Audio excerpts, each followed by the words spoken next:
വിഭാഗത്തിൽ ഏറ്റവും അധികമായി കാണപ്പെടുന്ന രോഗം സ്മൃതിനാശം അഥവാ അൽഷിമേഴ്സ്.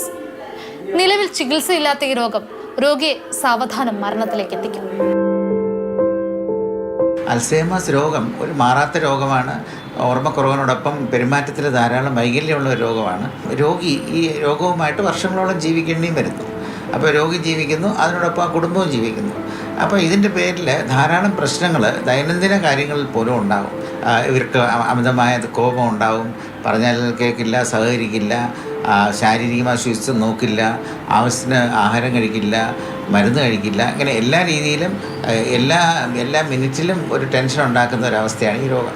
രോഗിയെ നന്നായിട്ട് പരിചരിക്കുക എന്നുള്ള വഴി മാത്രമേ നമുക്കിപ്പോൾ ഉള്ളൂ. ചില മരുന്നുകളുണ്ടെങ്കിലും വലിയ പ്രയോജനം ഈ മരുന്നുകൾ ചെയ്യാറില്ല. അപ്പം ഒരാൾ പരിചരിക്കാനായിട്ട് തന്നെ ഇതിനായിട്ട് നിൽക്കണം.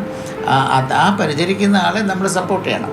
അപ്പോൾ പരിചരിക്കുന്ന ആളെ സപ്പോർട്ട് ചെയ്യുന്ന കുടുംബമാണ്. ഈ പരിചരിക്കുന്ന ആൾക്ക് അയാളുടെ ജോലി ചെയ്യാൻ പറ്റുന്നില്ല, അതുകൊണ്ട് വരുന്ന നഷ്ടങ്ങൾ, പിന്നെ നമ്മൾ ഏറ്റവും ബഹുമാനിച്ചിരുന്ന ആൾ ഇങ്ങനെയൊക്കെ പെരുമാറുമ്പോൾ നമുക്കുണ്ടാകുന്ന മാനസികമായിട്ടുള്ള വിഷമം, ഇതെല്ലാം കാരണം ആ കുടുംബം തികച്ചും ഒരു നിസ്സഹായ അവസ്ഥയിലാവുന്നു എന്നുള്ളതാണ് സത്യം.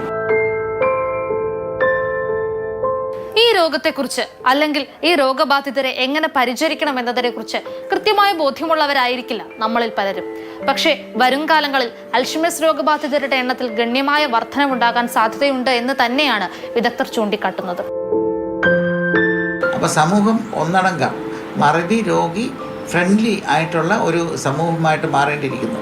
അടുത്തൊരു 15-20 വർഷത്തിൽ ഇത് 2 3 കൂടും എന്നാണ് പറയുന്നത് ഈ മറവി രോഗികളുടെ എണ്ണം.